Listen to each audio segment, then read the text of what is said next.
आल्हा की तर्ज में कथा करूंगा, श्रवण करिएगा, बोल के हिसाब से समझिएगा उसको, क्योंकि कथा बहुत है।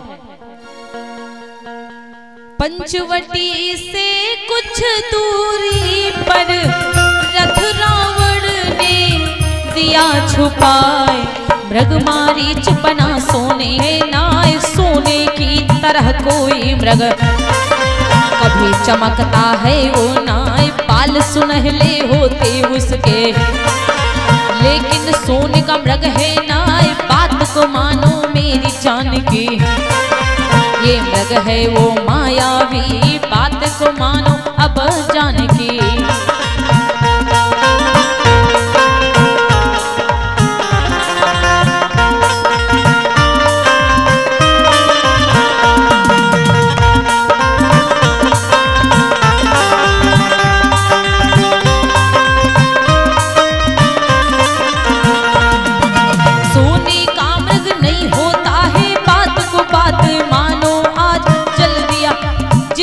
है अब सीता मैया, सुन लो भक्तो ध्यान लगाए, सुनकर इतनी रघुनायक ने धनुष बाण को लिया संधान, सुनकर इतनी रघुनायक ने।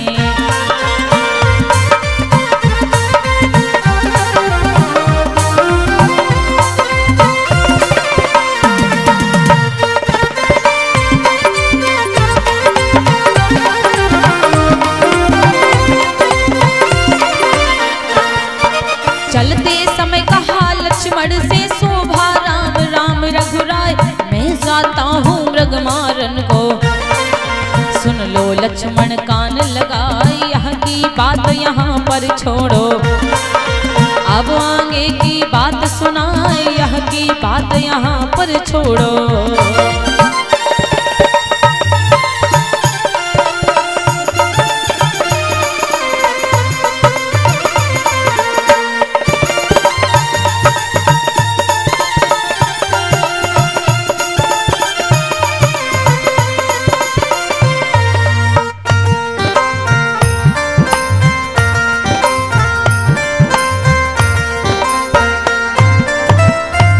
भगवान ने कहा, देवी ओ देवी, ये कोई मृग नहीं है, ये तो माया है, मानो मेरी बात को। मैया जानकी कहती है, स्वामी स्वामी ओ स्वामी, आप मुझे मृग मार करके लाओ, इसकी सुंदर मृगशाला अयोध्या लेकर चलेंगे। भगवान ने कहा, देवी मैं आपको कथा सुना रहा था और आपका मन कथा से भटक कर सोने के मृग में चला गया, इसलिए तो मुझे पता है। प्रभु सब जानते हैं कि अब कथा से इनका मन सोने के मृग में गया है, इसलिए अब ये सोने की लंका में जाने वाली है। भगवान ने कहा, देवी ये मायावी मृग है, आज प्यास लगी है मुझे। बोली व्यास भगवान की। महाराज मैया ने कहा, स्वामी मुझे मृग चाहिए, आप मृग लेकर के आइए। उस समय राघव जी ने कहा, जानकी मुझे पता है कि अब तो माया आने वाली है, माया आ गई है, अब सबको भ्रमित करने वाली है, इसलिए एक काम करो, तुम पावक महु करहु निवासा, तुम अग्नि में प्रवेश कर जाओ, तुम अग्नि में निवास करो, जौ लगी करो निशाचर नासा, जब तक मैं निशाचरों का नाश करूंगा तब तक तुम अग्नि में सुरक्षित रहोगी। मैया जानकी अग्नि में चली गई। लक्ष्मण हूं यह मरम न जाना, लक्ष्मण जी भी ये मरम नहीं जान पाए, और जो कछु चरित रचा भगवाना, जो भगवान ने चरित रचा ना महाराज, ये मरम तो श्री लक्ष्मण भी नहीं जान पाए। जानकी मैया अग्नि में प्रवेश कर गई और अग्नि देवता ने एक परछाई जानकी मैया की बाहर भेज दिया, और वही जानकी जिद कर रही है, स्वामी स्वामी ये सोने का मृग लेकर के आओ, मुझे ये मृग चाहिए। जैसे इतनी बात भगवान राम सुनते हैं, भगवान राम तुरंत उस मृग के पीछे पीछे भगे। रख दीजिए, बाद में भगवान जी ऊपर आ जाएंगे। तो महाराज अब कहा है कि अब मामा मारीच बड़ी दूर दूर भागने लगा, छलांग लगाने लगा। भगवान चलने से पहले लक्ष्मण जी को एक बात बताए, लक्ष्मण बल बुद्धि विवेक समय, इन चारों चीजों से सीता की रक्षा करना। इन चारों चीजों से सीता की रक्षा करना। भगवान ने बल बुद्धि विवेक लगाया, समय सब देखा। लक्ष्मण जी और राम जी तो चल दिए मामा अमृत को मारने के लिए। मारीच बड़ी दूर दूर तक के भागा जा रहा है, पीछे मुड़ मुड़ कर भगवान को देखता है, आनंद में है। हाँ, आज भगवान के दर्शन पाकर मैं धन्य हो गया। और जब दूर दूर वो मामा मारीच जा रहा था, भगवान ने देखा ये तो मुझे छल कर रहा है, भाग रहा है, ये तो विपरीत दिशा में भाग रहा है। भगवान ने विचार किया ये तो हमको सिखा रहा है, इसलिए तब तक राम कठिन सर मारा, धरनी पर करी घोर पुकारा। तब तक भगवान ने बाण को निकाला और मंत्र का जाप मंत्र बोल दिया और तुरंत मारा तो मामा मारीच के हृदय में गया। मामा मारीच बड़ी जोर से गिरा, हे लक्ष्मण मुझे बचाओ, हे लक्ष्मण मुझे बचाओ। जानकी मैया जी के कान में वो आवाज गई। मरते मरते मर गया मारीच, लेकिन धोखा रावण को नहीं दिया महाराज। बाद में पहले लक्ष्मण चिल्लाया और बाद में पाछे सो मेरे से मन बहुरा। बाद में सुमरता है मन में राम, हे धीरे से नाम का राम लिया और महाराज अपने प्राणों को त्याग दिया। भगवान ने उसे परम गति दिया, भगवान ने उसे परम गति दिया। और कहा जाता है इस प्रकार से अब सीता मैया के कान में जब वचन गए, मैया जानकी बोली, मैया जानकी कहने लगी, लक्ष्मण ओ भैया, लक्ष्मण देवर जाओ देखो तुम्हारे भैया के प्राण संकट में है, तुम्हारे प्राण संकट में है, तुम्हारे भैया के प्राण संकट में हैं। लक्ष्मण जी ने कहा माँ, वो हमारे भैया के प्राण संकट में नहीं है, वो तो किसी राक्षस के प्राण संकट में है। लेकिन जानकी मैया जिद करती है। नारी की जिद बहुत खतरनाक होती है। एक नारी की जिद और एक बाल्य की जिद और एक राजा की जिद, ये तीन जिद बहुत खराब होती हैं। नारी जिद कर देगी तो उसको चाहिए तो चाहिए, पले पति देवता बिक जाएं, लेकिन चाहिए उसको वो चीज तो चाहिए। अब देखिए कैकेयी मैया ने जिद कर दिया कि हमको वही वाला चाहिए, वरदान दो। राम जी को 14 वर्ष का वनवास, भरत को राज्य। कितना जिद कर दिया मैया ने। और जब मैया ने कितना जिद किया तब देखो कहा जाता है जानकी मैया ने, बाबा ने बहुत ही मर्यादा में रामचरितमानस लिखी है। उन्होंने कहा मरम बचन जब सीता बोला, बोला लिखा है, बोला। मरम बचन जब सीता बोला, बोली नहीं लिखा है। लेकिन बाबा जी ने ये नहीं लिखा कि कौन से वचन उन्होंने बोल दिया जो आघात पत्थर की तरह उनके हृदय में लगा लक्ष्मण जी के। जानकी मैया ने कहा मुझे पता है केवल भाईचारा मतलब का है और कोई स्वार्थ होगा तुम्हारा, इसलिए तुम यहाँ पर आए हो क्या? जानकी मैया की बात को सुनकर के भगवान लक्ष्मण जी को बड़ा कष्ट हुआ। हरि प्रेरित लची मन डोला। लक्ष्मण का मन डोल गया कि बताओ हम भैया की आज्ञा मान कर यहाँ बैठे हैं और ये जिद कर रही हैं कि तुम जाओ लेकर के आओ अपने भैया को देखो जाकर। और मुझे पता ना भैया की मानती ना मेरी मानती, और भैया मुझसे कह गए थे कि जानकी को मत छोड़ना, और ये है कि हमसे जिद कर रही हैं। अब अगर कुछ गड़बड़ हो गया तो मैं क्या करूंगा?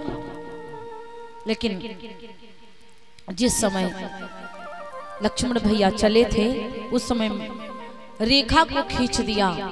मैया से कहा माँ आप इस रेखा के बाहर मत आना। लक्ष्मण जी से जानकी मैया ने कहा लक्ष्मण जो तुम कहोगे वही मैं करूंगी, लेकिन तुम जल्दी से जाओ और देखो कि कहाँ है तुम्हारे भैया, कैसे किस हालत में है तुम्हारे भैया। लक्ष्मण जी ने कहा माँ मैं चाहता हूँ, आप बिल्कुल परेशान मत होइए। अब लक्ष्मण जी रेखा को खींच करके चले और सबते लक्ष्मण जी कह कर गए, हे पेड़ पौधों, हे पशु पक्षियों, तुम सब साक्षात देख रहे हो कि मैया जिद कर रही है, हमारी कोई गलती नहीं है। मुझसे भैया ने कहा था कि बल बुद्धि और समय सब कुछ देखना और ध्यान रखना कि सीता को मत छोड़ना, लेकिन जानकी जी हैं कि आज हमसे जिद करके बैठी हैं, इसलिए आज कहा जाता है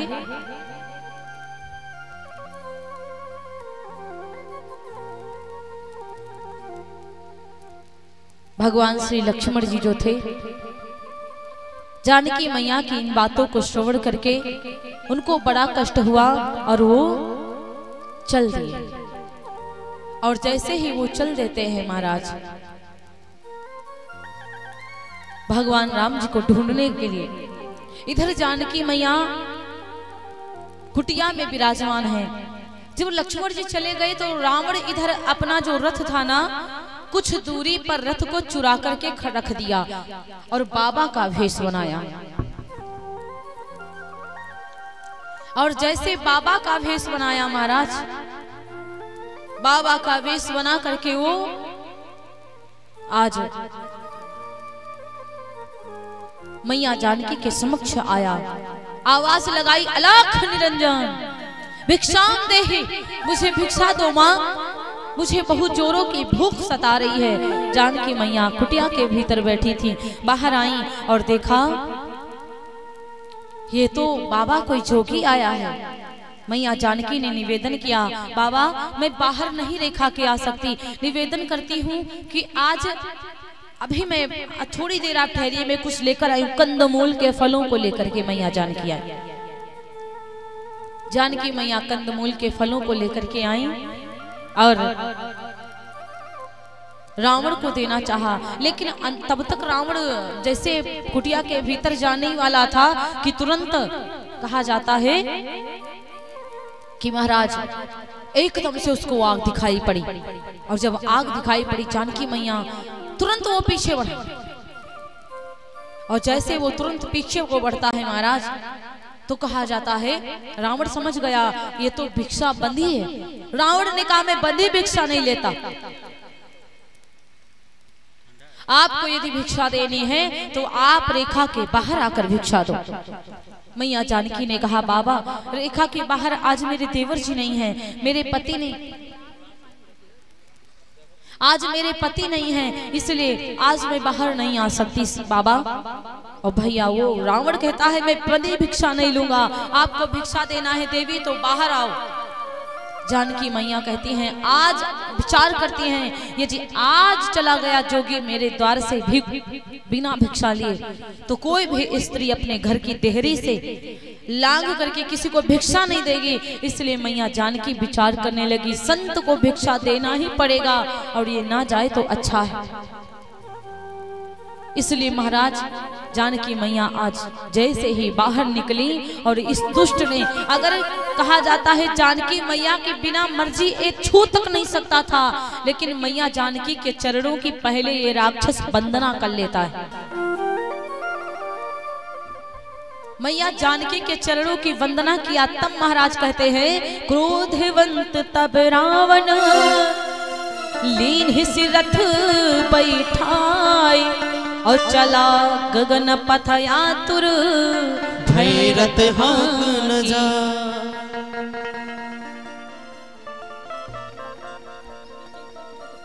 बोले व्यास भगवान की। तो महाराज आज मैया जानकी को रथ में बिठाया, और जैसे रथ में बिठाया और लेकर के चल दिया, और जैसे ही लेकर के चला तब तक इधर जटायु ने देखा, रघुकुल तिलक नारी पहचानी। जटायु हरे रे दुष्ट रुक जा, वहीं पे ठहर जा, वरना तेरे प्राण मेरे हाथों से चले जाएंगे।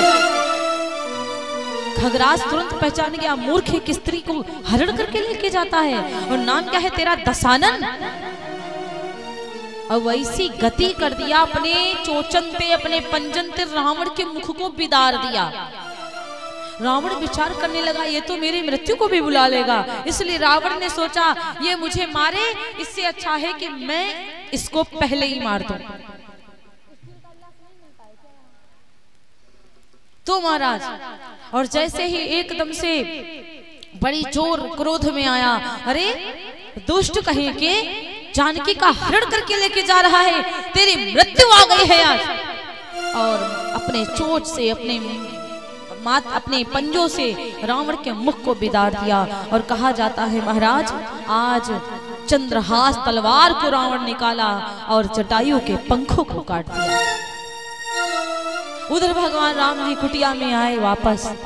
जब राम जी कुटिया में आए तो सबसे पूछते हैं आज जानकी मैया जब नहीं दिखी, जब जानकी मैया नहीं मिली तो महाराज कहा जाता है हे खगमृग हे मधुकर श्रेणी, हे खगमृग हे मधुकर श्रेणी, हे खगमृग हे मधुकर श्रेणी, तुम देखी हे खगमृग हे मधुकर श्रेणी, तुम देखी सीता मृग नैनी।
भगवान श्री राम जी कहते लक्ष्मण आपको कहा था ना मैंने, मुझे पता है कि जानकी वहां नहीं होगी। बड़ी जोर से लक्ष्मण रोए, भैया हमारी कोई गलती नहीं है, ये मैया ने ही हमको जबरदस्ती भेजा।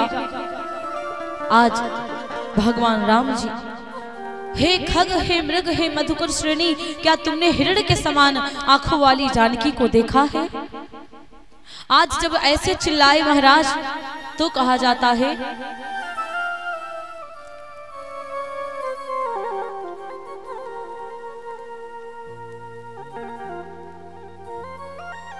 बड़ी जोर से चिल्लाए और कहा हे खग हे मृग, क्या तुमने हिरण के समान आंखों वाली जानकी को देखा है? तो महाराज जैसे इतनी बात,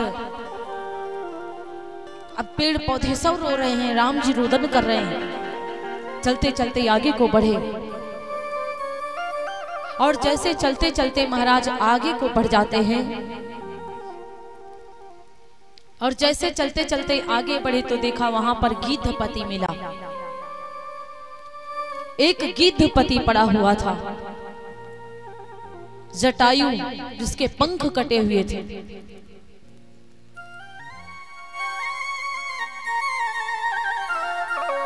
तो महाराज आज जैसे ही भगवान आगे को बढ़े और जब भगवान आगे को बढ़े तो देखा जटायु बहुत रो रहा है, वो पुकार रहा है। जटायु कहता है प्राणों के प्यारे आँखों के तारे, कब आओगे राम हमारे, कब आओगे राम हमारे, कब आओगे राम हमारे, कब आओगे राम हमारे।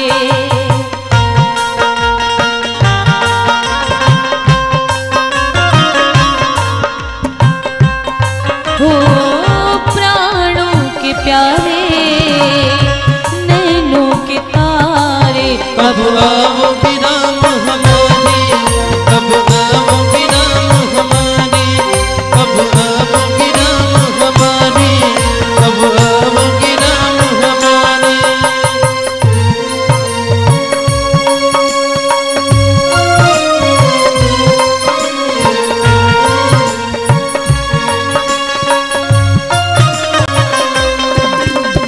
खून जिगर से बहा जा रहा है, दर्द से कांपे थर थर जिया है। खून जिगर से बहा जा रहा है, दर्द से कांपे थर थर जिया है। खून जिगर से बहा जा रहा है, दर्द से कांपे थर थर जिया है। चलते चलते उस रावण ने हो, चलते चलते उस रावण ने बहुत घाव दे डाले। कब आओगे राम हमारे, कब आओगे राम हमारे, कब आओगे राम हमारे, कब आओगे राम हमारे।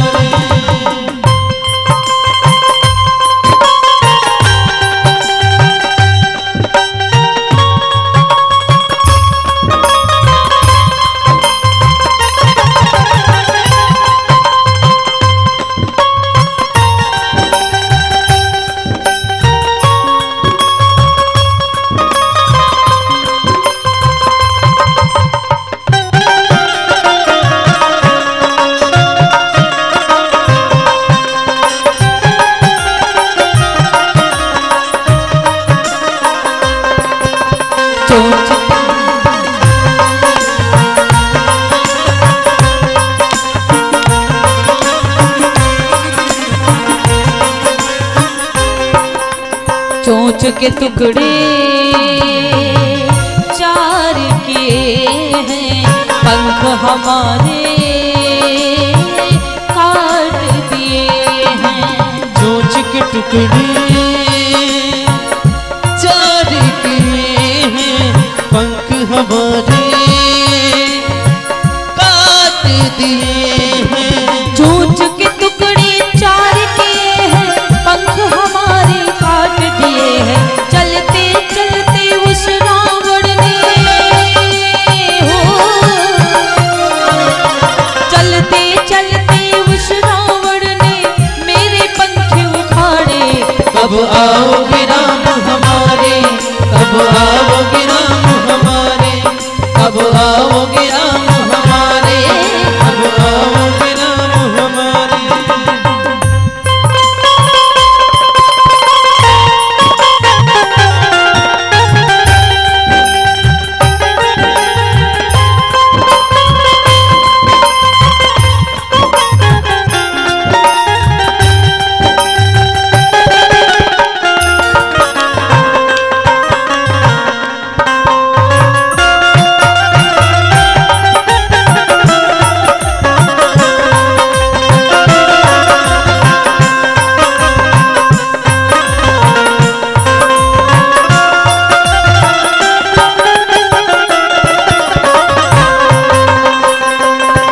कब आओगे राम हमारे, कब आओगे राम हमारे, कब आओगे राम हमारे, कब आओगे राम हमारे, कब आओगे राम हमारे, कब आओगे राम हमारे, कब आओगे राम हमारे, कब आओगे राम हमारे।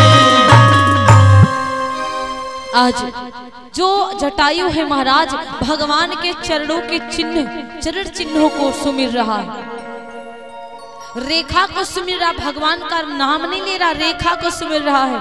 आज आंखों को बंद करके हाँ राम बार बार चिल्ला रहा है। राम जी आए और उठाकर जटायु को गोद में लिया और कहा तात आंखें खोलो।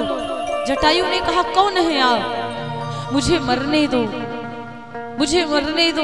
आप कौन है? भगवान ने कहा मैं हूं, आप जिनको बुला रहे हो मैं हूं। जटायु ने आंखों को खोला।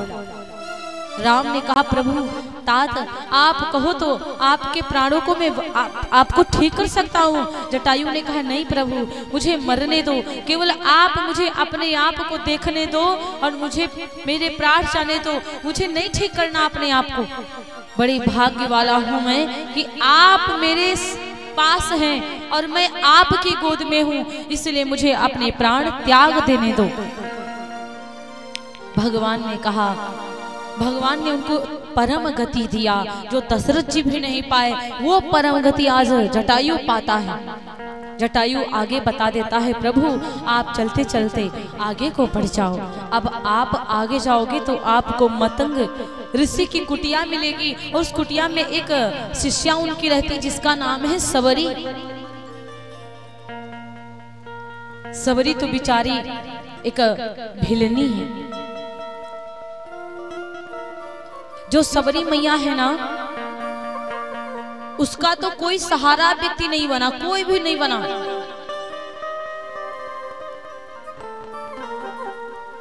दो कारण हैं। कहा जाता है सबरी के माता पिता जब सबरी का विवाह तय किए तो 100 बकरे मंगाए गए। सबरी ने पूछा, माँ ये 100 बकरे क्यों आए हैं? तो सबरी की माँ ने कहा, बेटी आपको पता है आपका विवाह होगा ना तो 100 बकरियों की बल दिया जाएगा,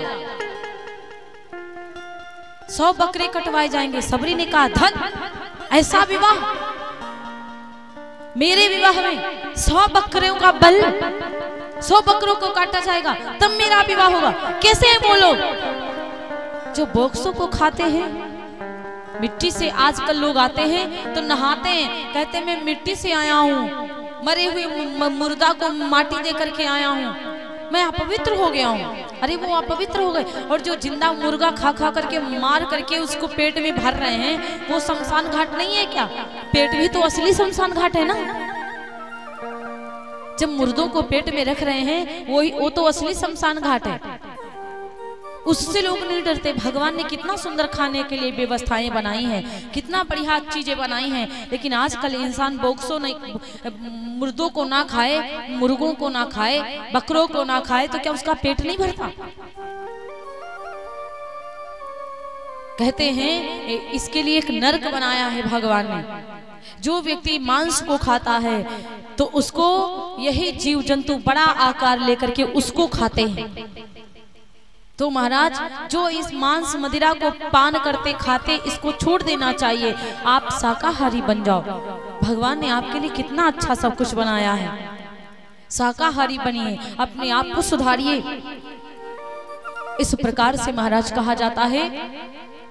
आज आगे को बढ़े भगवान। सबरी भाग गई, जंगल को चली आई। सबरी को संतों ने देखा, कहा कौन है ये?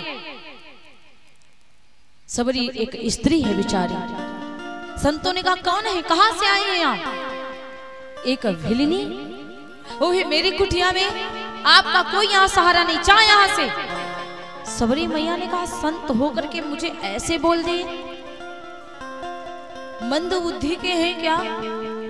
सबरी मैया ने विचार किया, कितनी अभागी हूं मैं, ना तो मेरा विवाह हुआ, ना तो मुझे माता पिता अपनाए, ना मुझे गांव वाले पसंद करते हैं, और ना ही तो ये मुझे संत, फिर क्या करूं मैं, प्राणों को दे दूं? सबरी को समझ आया अपने प्राण देना तो समझो सबसे बड़ा पाप होता है।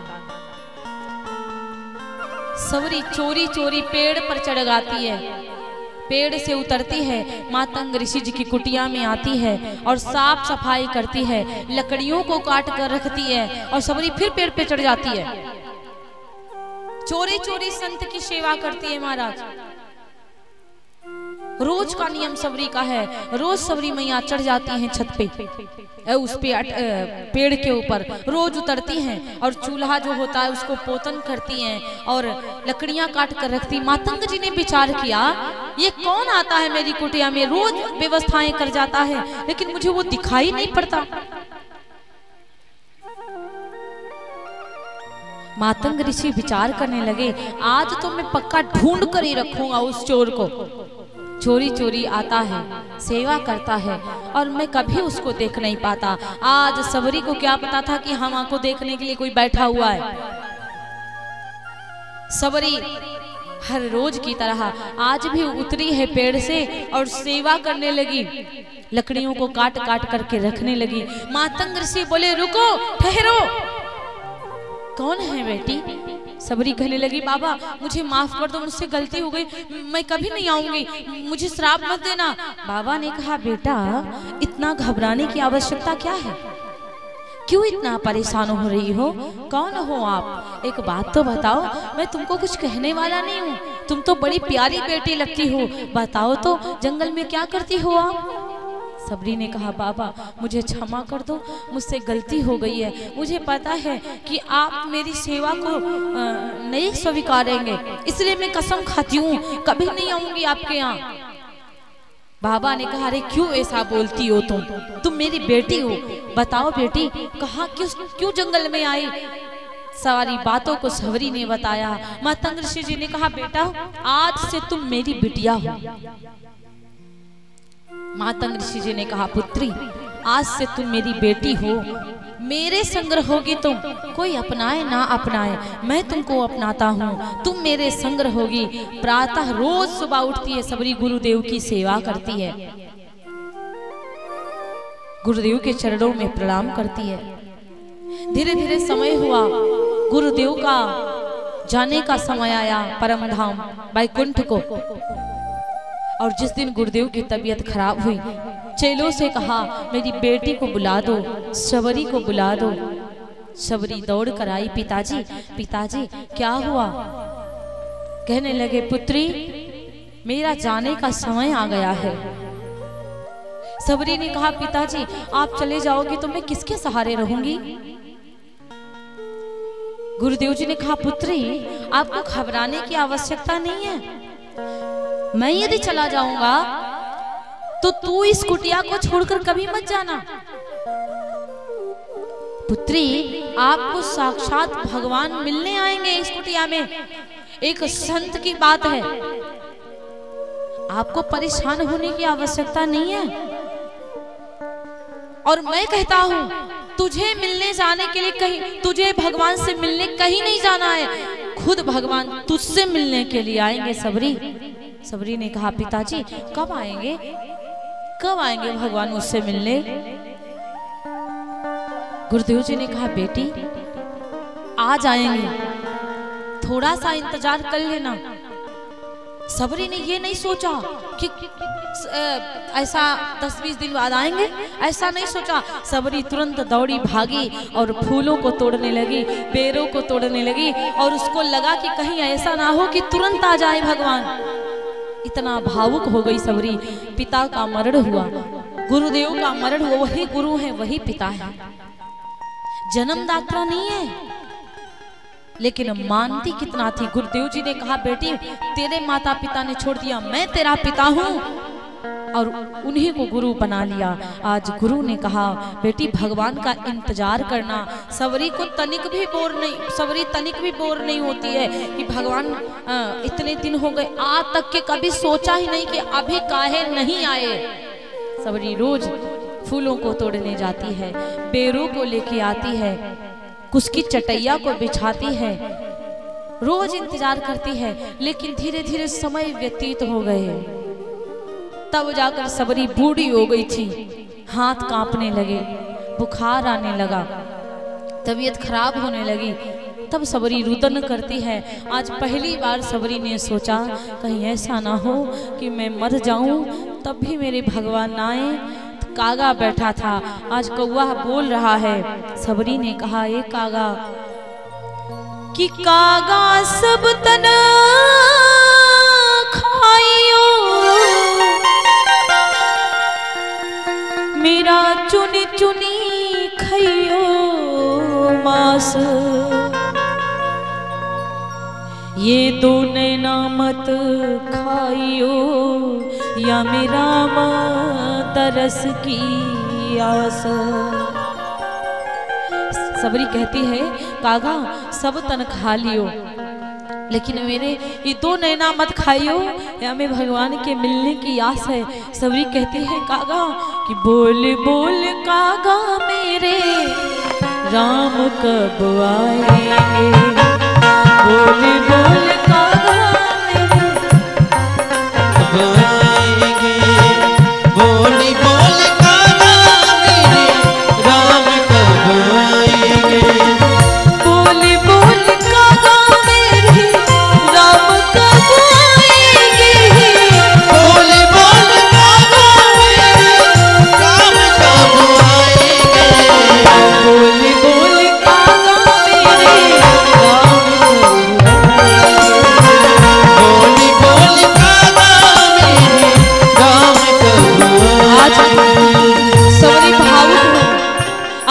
पहली बार सबरी रो रही है। आज पहली बार क्या भगवान का प्रेम होता है प्यारे।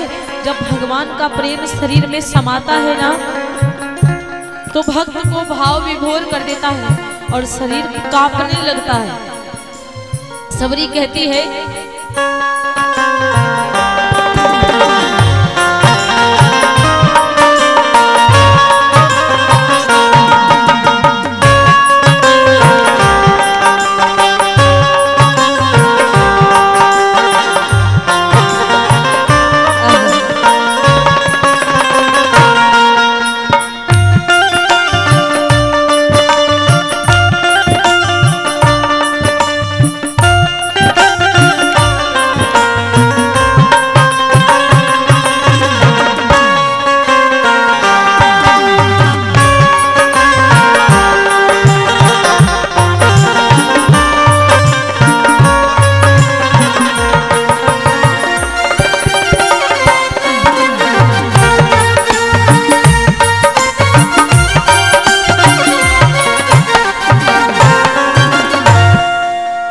सबरी कहती कागा सब तन खाइयो मेरो चुनी चुनी खाइयो मांस, मगर ये दो नैना मत खाइयो या मैं राम दरस की आस।